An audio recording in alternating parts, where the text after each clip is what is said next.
The FBI in Peace and War.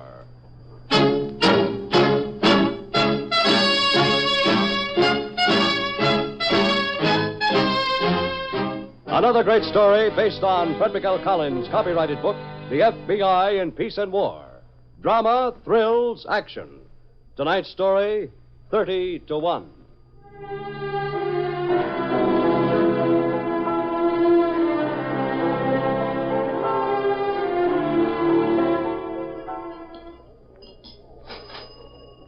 Well, Inspector, did you enjoy your lunch? The steak wasn't too well done. Everything was just right? Everything was just fine, Mr. Miller. Well, good. I'm glad you enjoyed it. We try to maintain the very highest standards in our kitchen. Yes, I think you do. However... Oh, I'm going to tell the busboy about keeping the pantry floor in proper condition. Don't you worry about that. And the icebox temperature, I think... It will be taken care of this afternoon, I assure you. Well, good. In that case, Mr. Miller, I'm going to turn in a satisfactory report.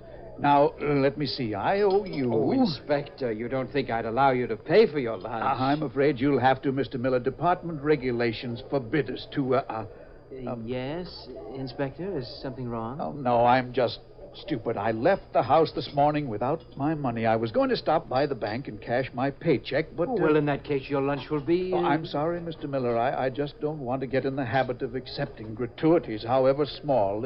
Is there anywhere around here that I could cash a city paycheck? A city check. How much is it? Well, it's rather large, I'm afraid. $56.22. Oh, I believe I can accommodate you for that amount, Inspector. Could you? That certainly would be helpful. It would save me a trip all the way uptown. Of course. You just endorse it.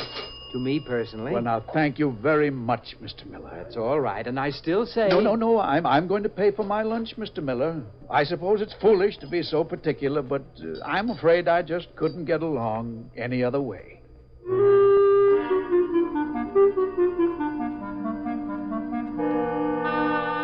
Orville James Hastings, at the age of 62, was one of the busiest check flashers in the country and was wanted by almost every state east of the Mississippi River. In his various schemes for passing bad checks, Orville posed as everything from a health inspector to an assistant district attorney. He traveled a great deal, but once a year took a few months off from his strenuous work to settle in a certain rooming house close by the Belmore racetrack. Hello? Hello, is Mr. Hastings there? Yes, he is. Who is this, please? Well, this is his office calling. Oh, hold on. Mr. Hastings? Yes? Telephone.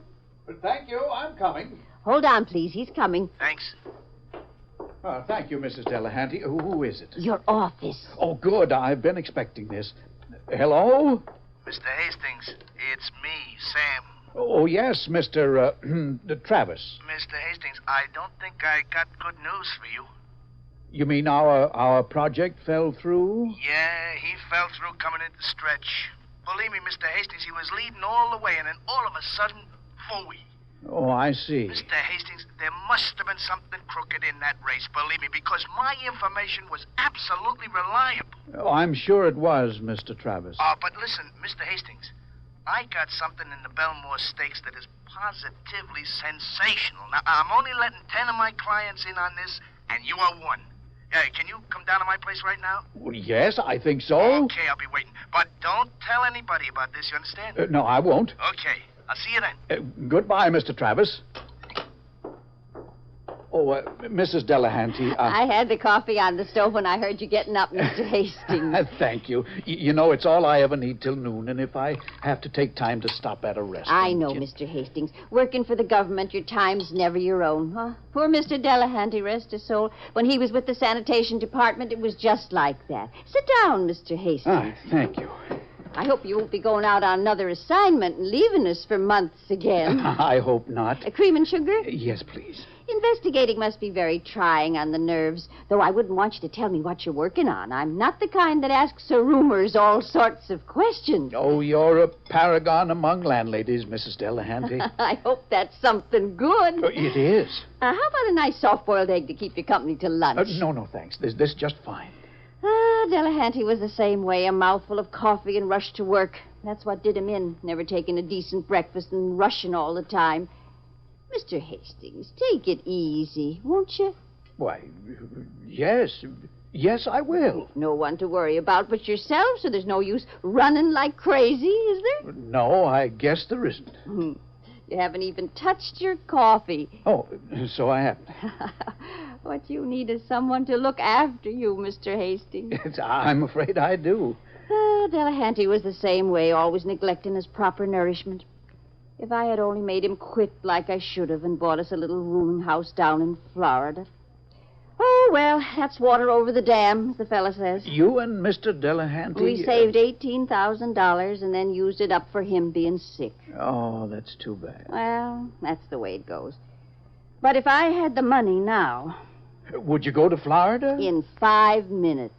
Well, now, maybe someday some nice man will come along. At my age. Age is only in the mind, Mrs. Delahanty. Thank you, Mr. Hastings. That's just the way Mr. D himself would have said it, but I know what it's going to be, just like it is now, only there'll be more of it. You sure you won't have an egg, Mr. Hastings? No, thank you. I really have to be getting to the office. There's something quite important that has to be taken care of.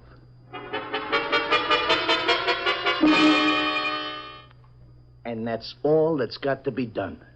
They take care of this jock, and the race is in the satchel. And who is they? Mr. Hastings, do I ask you your business? No, I'm sorry. What'll this horse pay, Sam? Mr. Hastings, I have every reason to believe that we will go to the post at 30 to 1. 30 to 1? Or more. Listen, they've been holding this animal under wraps for so long, he goes crazy in the sunlight. 30 to 1. For a $100 ticket, $3,000. Are you sure? Mr. Hastings, have I ever given you a bum steer? Yes, several times. All right, this time I guarantee a winner. You can have my right arm if I'm wrong. I don't want your right arm, Sam. I want to... How much would I have to put down to win $18,000? How much? $18,000. Well, if you go out to the track and make the bet and the odds are 30 to 1, it would take 600 smackers.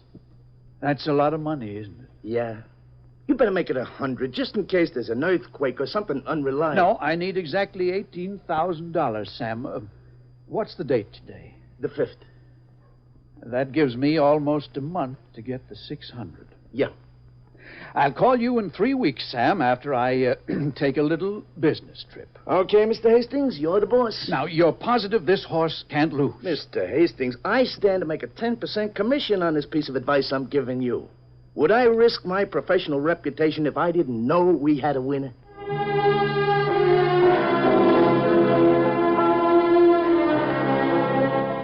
Although bad checks passed by Orville Hastings appeared at a steady, unhurried pace throughout the year, in the spring of 1952, 3 $75 checks were reported in a single week.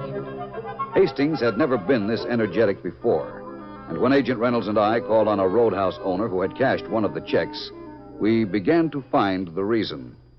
So I figured the guy is with the State Liquor Authority. Well, nothing's the matter with my license, but why take chances, so I cash his check. Did he show you any identification? Come to think of it, he flashed some kind of card inside his wallet, but I didn't look. I just said, "That's fine, Inspector. Sit down, have a drink." Is this the man in this picture, Mr. Connors? Yeah, that looks like him. How about this angle? Yeah, that's him, all right. Hey, that's some record he hung up, huh? Yes, he's been around quite a bit. Funny, isn't it? You'd never think it to look at him. Nice, quiet old guy, no family, no troubles, no problems. All he's got to worry about is who's going to win the Belmore Stakes 2 weeks from now. He talked to you about horse racing? I'll say he did. He's so worked up about some animal named Honey Boy, you'd think it was a blood relation. This horse is running in the Belmore Stakes. Yeah, and anybody with a brain in their heads knows that Cimarron is going to take the Belmore in a walk. I even told him that. What did he say? He just smiled. Said he'd be glad to meet me at Belmore after the race and take my personal apology. What a screwball. Steve, Yeah, I'm with you. it's worth a chance, isn't it? Sure is. What? We're just examining the possibility that Hastings might actually be out at Belmore Park for that race. Hey, you know, he might at that. But I can't figure why he'd bet a dog like Honey Boy, believe me.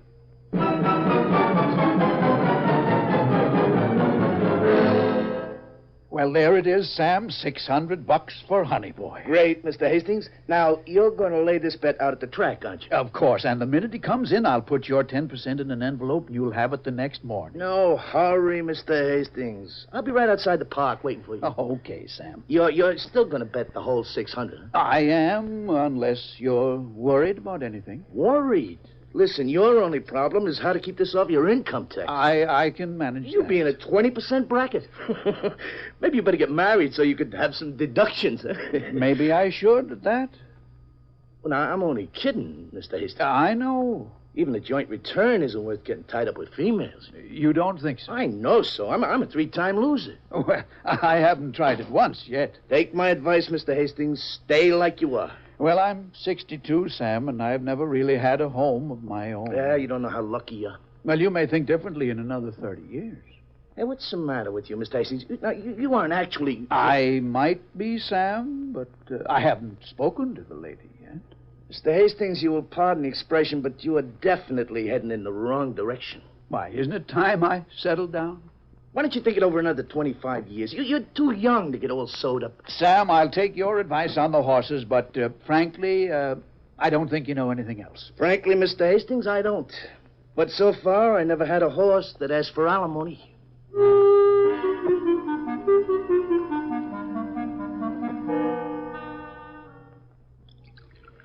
And so, after poor Delahanty was laid away, there wasn't much left, so I just put an ad in the paper for roomers, and the good Lord sent me a house full. That was 16 years ago, and I haven't had a chance to sit down yet. And do you mind? Oh, heavens, no. I couldn't stand not to work. Mrs. Delahanty, Yes, wouldn't you still like to have a place in Florida? yes, I think I would. Oh, Crescent Park is all right, but these winters, well, they do get inside your bones, don't they? Yes, they do, Mrs. Delahanty. I'm working on a business proposition that will net me a considerable amount of money.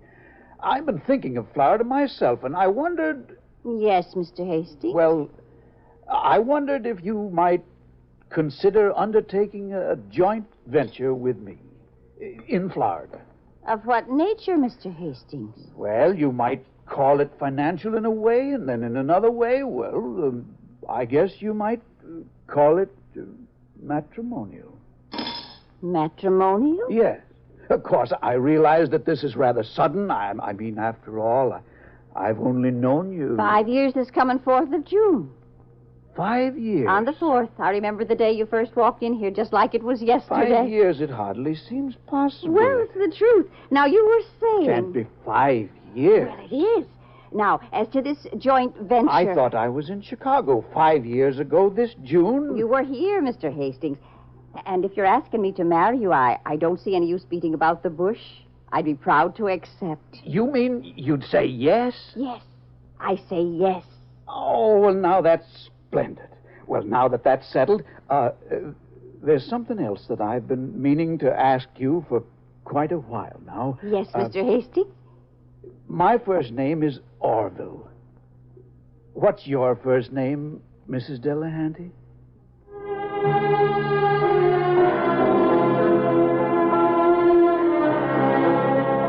On the day of the Belmore Stakes, a score of track detectives and agents of our bureau moved with the huge crowd in intent to spot Orville Hastings. Like Hastings, we were playing a long shot, and we hoped it would pay off. Agent Reynolds and I were covering the betting windows in the downstairs section of the clubhouse. Do you know, Orville, this is the first time in my whole life that I've ever been to a horse race. Oh, my goodness, where do all these people come from? Orville, do you think it would be sinful if I made a little bet on one of the races? Of course not. That's what we're here for. Oh, but Delahanty never approved of the races. He was always used to say they were frequented by the criminal elements. That isn't so, is it, Orville? You don't see any of the criminal elements, do you? Not a one, Emma. It's much too nice a day for them anyway. Orville, if I wanted to make a bet now, how would I go about it? Well, I'll make it for you. Who do you want to bet on? Well, I think the brown ones are the prettiest, don't you? Well, I don't usually pick them by color, but Honey Boy in the next race is a chestnut. Now, would you like to bet on him? Yes, I would, Orville, if you're sure he'll win. I'm sure, Emma. All right, I'll bet $2. Here you are. Now, you want that on the nose? Wherever you think's best, Orville. All right, on the nose. Here, now, you go back to the seats and wait for me. And I'll go to that window over there and get our tickets. That window? Well, that says for $100 tickets, Orville. You just let me handle this, Emma. Now, you go to the seats and I'll meet you. I'll be waiting. I'll be there in just a few minutes, Emma. Excuse me, please. Going through, please. Thank you. Now, honey boy, 6 times, please. Ah, thank you. Excuse me, please. Going through, please. Just a minute, Hastings. What? FBI, come along with me, please. I beg your pardon? FBI, Hastings. Well, there must be some mistake, gentlemen. My name is Hubert Wesley. I'm one of the owners of the Wesley Stables. We know all about that. Come along now. Gentlemen, I assure you... Come on, Hastings. Oh, now, fellas, have a heart with you. I've got $600 on this next race, and there's the bugle. Let's go into the clubhouse office, Hastings, and we'll talk things over.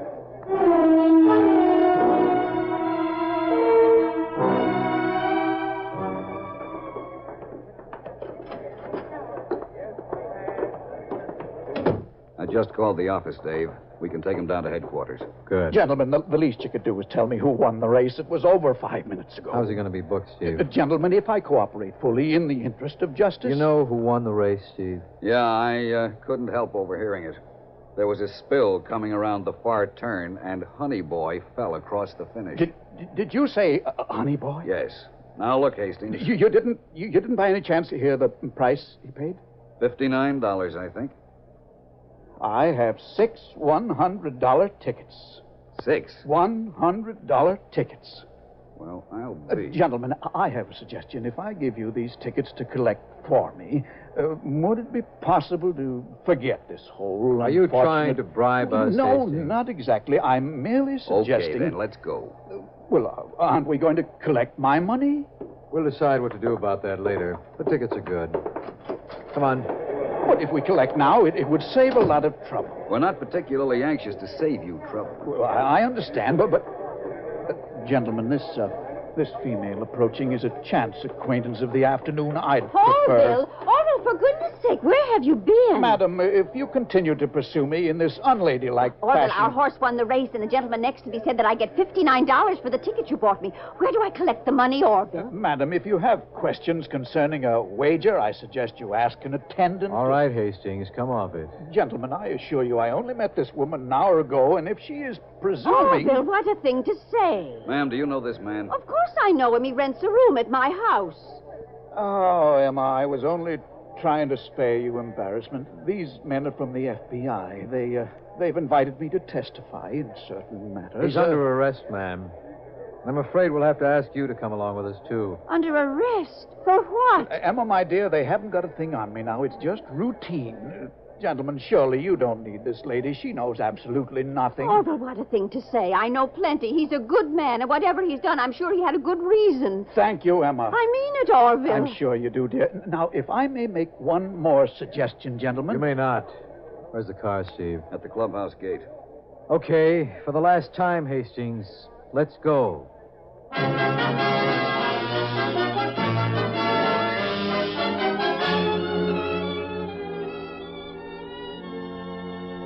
On the advice of his lawyer, Orville Hastings entered a plea of guilty to the charges of forgery against him.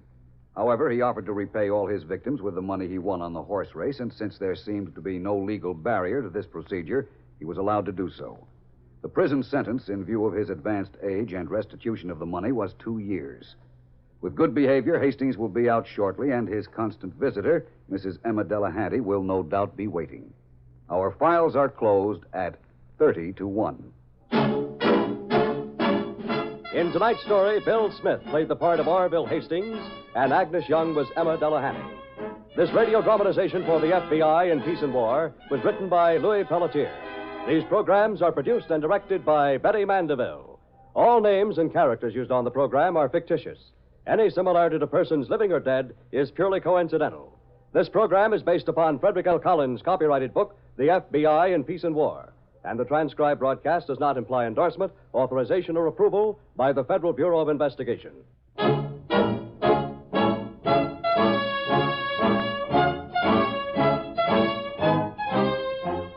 We We pause now for station identification.